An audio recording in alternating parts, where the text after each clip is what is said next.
So, hi everyone, how are you doing today? I hope everybody is doing well. So, today's video is about the same case we discussed earlier, that is Shraddha murder case. सारे ऐसे social issues हैं जो discuss किए थे. आज मैं उसी discussion को और थोड़ा सा आगे बढ़ा के आप लोगों के साथ कुछ शेयर करना चाहती हूँ, कुछ डिस्कस करना चाहती हूँ. सो उससे पहले कि मैं ये डिस्कशन स्टार्ट करूँ, बहुत सारे अपडेट्स हैं. अभी 2-3 दिनों में काफ़ी सारे नए अपडेट्स आए हैं, उसमें कई खुलासे हो रहे हैं. लेकिन उसमें जो सबसे ज़्यादा जो शॉकिंग है, जो सबसे ज़्यादा शॉक करने वाला है, वो है कि 2020 में श्रद्धा ने एक पुलिस कंप्लेंट फाइल किया था बॉम्बे में. और वो पुलिस कंप्लेंट जब उसने फाइल किया था, उसमें उसने अपना स्टेटमेंट दिया था कि इस लड़के ने मुझे स्ट्रैंगल करने की कोशिश की है और बाद में मुझे बहुत ज़्यादा थ्रेटन किया है कि मैं मार के और बॉडी को कई पीसेस में काट के इधर उधर फेंक दूंगा. तो ये इंसिडेंट पहले एक बार हो चुका है, बट उस टाइम श्रद्धा थोड़ी सी किस्मत वाली थी, थोड़ी लकी थी कि उस टाइम उसकी जान बच गई. तो जो सबसे बड़ा चुका था, सब कुछ इस लेवल तक हो चुका था, फिर वो लड़की कैसे वो उस लड़के के साथ आगे बढ़ी, उस लड़के के साथ उसने अपना शहर छोड़ा और वो किसी और अनजान शहर में जाके उसके साथ शिफ्ट हो गई. वो क्या कारण थे? एक कारण ये हो सकता है कि वो लड़का उसे ब्लैकमेल करता था, चाहे वो इमोशनल ब्लैकमेल हो, चाहे वो किसी दूसरी तरह का ब्लैकमेल हो. तो मेरा ये कहना है कि मेरी ये रिक्वेस्ट है आप लोगों से कि please don't respond to threats. अब धमकियों को सीरियसली लेना और धमकियों से डर जाना और फिर वही गलती दोहराना, ये बंद कर दीजिए, ये मत करिए. क्योंकि जिस रिश्ते में शुरू से ही बहुत सारी दरारें हैं, आप वो दरारों को भर नहीं सकते. आपको लगता है कि शायद एक चांस दिया जाए तो शायद ये इम्प्रूव हो जाएगा या इसमें कुछ सुधार आएगा. वो होने वाला नहीं है. और हमने इस केस से ये सब सीखा है, हमने ये देखा है कि वो कभी नहीं होता है. एक अच्छी खासी लड़की, she was just 27 years old and she lost her life. just she lost her life and it's very sad and very unfortunate. so क्यों, मतलब मुझे एक तो मुझे ये डिस्कस करना है आपसे कि ये जो मेंटल हेल्थ इश्यूज हैं, जो आज बहुत ज़्यादा मेंटल हेल्थ इशू हैं, हमारी जो यंग जनरेशन है, वो जो ये मेंटल हेल्थ इशू से जो जूझ रही है, एंग्जाइटी है, डिप्रेशन है, एग्रेशन है, जितने भी ये नेगेटिव इमोशंस मैं आपको गिना सकती हूँ, वो सब क्या कहना चाहिए कि एक डिस्टर्ब मेंटल हेल्थ की तरफ इशारा करते हैं. जहाँ हमारा माइंड स्टेबल नहीं है, हम एक सही डायरेक्शन में हम सोच नहीं पा रहे हैं. तो उसका सबसे बड़ा कारण है सोशल आइसोलेशन. जब आप अपने आप को बहुत ज़्यादा सोशली आइसोलेट कर लेते हैं, चाहे वो कोई भी कारण हो, इस केस में तो कुछ दूसरा कारण था, जो एक टैबू है जो सोसाइटी में कि नहीं, लिव इन में अगर कोई रह रहा है तो फिर उसे अच्छी नज़र से नहीं देखा जाता है. तो इसका ये कारण था. पर कई बार लोगों को अपनी एम्प्लॉयमेंट की वजह से या कई और दूसरे कारणों की वजह से उन्हें कहीं और जाना पड़ता है, कहीं और वो सेटल होते हैं, वहाँ अपना फिर से एक आशियाना बनाने की कोशिश करते हैं. बट इससे वो कहीं ना कहीं सोसाइटी से थोड़ा सा कटते चले जाते हैं और वो सोशली जो वो डिस्कनेक्ट होते जाते हैं. और वही जो है वो बहुत सारी मेंटल इलनेसेस को पैदा करता है. जैसे आपको बहुत ज़्यादा एंग्शियस बना देगा. अगर आप किसी चीज़ को खोने को बर्दाश्त नहीं कर सकते, अगर आप अकेले हैं तो आप और ज़्यादा उसके लिए ऑब्सेस्ड हो जाते हैं कि नहीं, ये मुझे ये मुझसे खो नहीं सकता या खो नहीं सकती या जो भी है. दूसरा, आजकल इतने रिसर्च हुए हैं, इतने लेटेस्ट रिसर्च हो रहे हैं जो ये दिखाते हैं कि जो लोग समाज से कटे हुए होते हैं, जो अलग थलग हैं, उन लोगों में ये सब तो रहता ही है. उन लोगों में एंजाइटी, डिप्रेशन, स्ट्रेस लेवल उनका काफ़ी हाई होता है। उसके साथ साथ उनके अंदर एक सुसाइडल अटेम्प्ट करने की टेंडेंसी भी बहुत ज़्यादा होती है। वो बहुत ज़्यादा प्रोन होते हैं सुसाइड की तरफ।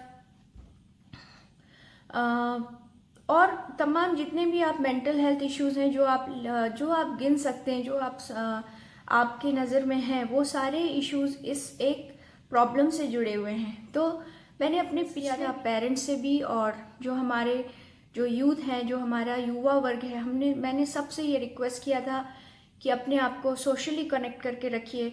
अगर पेरेंट्स नहीं भी आपके साथ देते हैं, अपने दोस्तों के साथ रहिए, अपने दोस्तों से बातचीत करिए, उनके साथ एक फ्रेंडली रिलेशन होता है। आप उनके साथ हर चीज़ शेयर कर सकते हैं, आप उनके साथ अपना प्रॉब्लम आप उनके साथ डिस्कस कर सकते हैं। और जिनके दोस्त बहुत ज़्यादा होते हैं, एक रिसर्च में ये पाया गया है, या मैं ये कहूँ कि कई ऐसे रिसर्च हुए हैं जिसमें ये उनकी जो फाइंडिंग्स हैं, वो रिसर्च फाइंडिंग्स ये कहती हैं कि जिनके दोस्त बहुत सारे होते हैं, जिनका सोशल कनेक्शन काफ़ी स्ट्रॉन्ग होता है, वो उनको बहुत दे लिव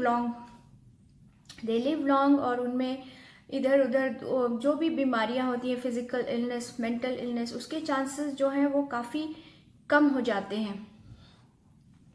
तो ये तो एक बात हुई जो इस केस ने जो एक उजागर किया है कि हमें अपने अपनों से जुड़ के रहना है, हमें अपने लोगों से एक संवाद बना के रखना है।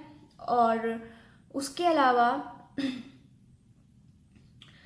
जो दूसरी बात है जो ये है कि हमें खास करके मैं अपने देश की बात करना चाहती हूँ कि एक पुलिस जो है, मतलब पुलिस का डर ख़त्म क्यों हो रहा है? पुलिस क्यों नहीं अपना एक डर लोगों के दिमाग में बैठा पा रही है कि नहीं, अगर तुम ये करोगे तो इसके परिणाम अच्छे नहीं होंगे। लोगों के अंदर वो डर ही नहीं है।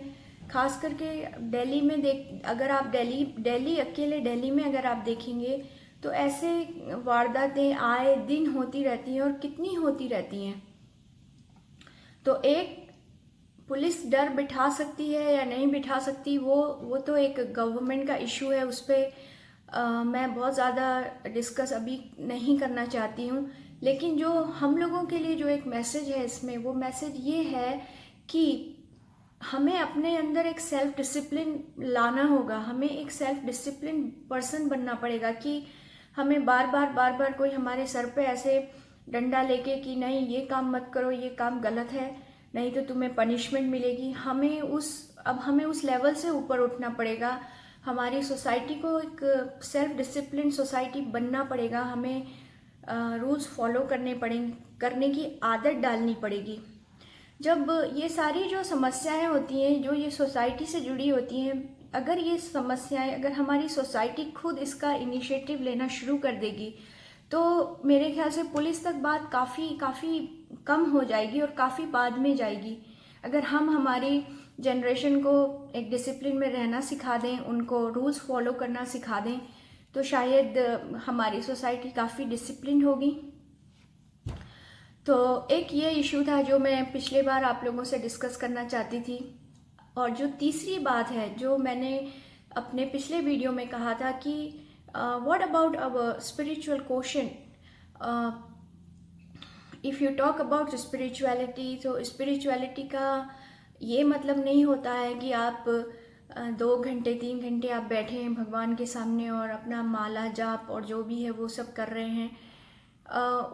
उसे वो भी होता है, बट हर व्यक्ति की स्पिरिचुअलिटी अलग होती है। लेकिन अगर आपके अंदर वो है, एक स्पिरिचुअलिटी है, तो आपके अंदर एक बैलेंस आता है, आप सरेंडर करना सीख जाते हैं। आपके अंदर एक वो भाव आता है कि मैं जो भी अप्स एंड डाउन्स हैं लाइफ के, मैं उसके लिए अपने आप को सरेंडर करता हूँ या करती हूँ। जब आपके अंदर एक वो उस स्पिरिचुअल पावर के सामने एक वो सरेंडर का जब वो भाव आ जाता है, तो वो एक अलग ही एक स्ट्रेंथ आ जाती है आपके अंदर, जो आपको किसी भी ऐसे काम को करने से रोकती है जो आपको शायद नहीं करना चाहिए।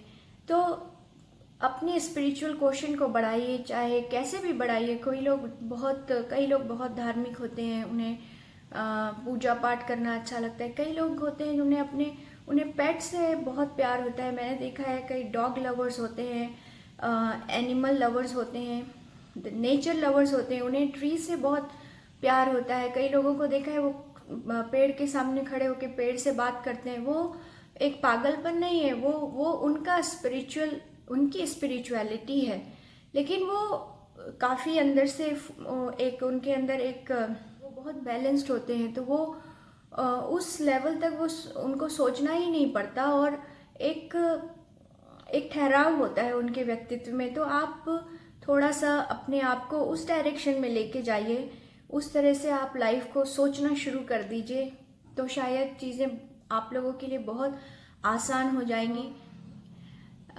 इस वीडियो में मैं ख़ास तौर से आप लोगों से स्पिरिचुअलिटी की बात करना चाहती थी। दूसरा एक मेंटल हेल्थ की मुझे बात करनी चाहती थी कि मेंटल हेल्थ इश्यूज़ क्यों इतने ज़्यादा बढ़ रहे हैं और आप कैसे वो मेंटल हेल्थ जो इश्यूज़ हैं आप उनसे कैसे अपने आप को सोशली कनेक्टेड रख के आप कैसे उनसे आप पार पा सकते हैं।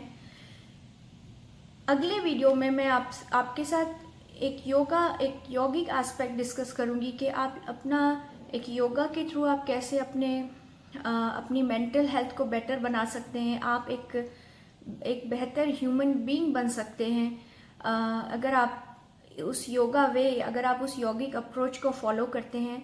तो मेरा नेक्स्ट वीडियो जो होगा वो इसी टॉपिक पे होगा। इस वीडियो में फ़िलहाल इतना ही। मुझे उम्मीद है कि आपको ये डिस्कशन अच्छा लगा होगा। अगर आपको ये डिस्कशन अच्छा लगा तो आप अपने सजेशन बताएं, आप कमेंट सेक्शन में मुझे बताएं कि आप खुद इस टॉपिक पे क्या सोचते हैं, आपकी व्यक्तिगत क्या राय है। और before I stop again I want to request you that please write your comments like dignified in a dignified way. Don't hurt anybody's feeling, anybody's emotions. You are my family and मुझे उम्मीद है कि मेरी YouTube family बहुत बढ़ेगी। धीरे धीरे मुझे आप लोगों का और प्यार मिलेगा। तो फ़िलहाल इतना ही। अगर आपको ये वीडियो पसंद आया है तो please like, share and subscribe to my channel which is Anubhavi Abhi. Thank you very much.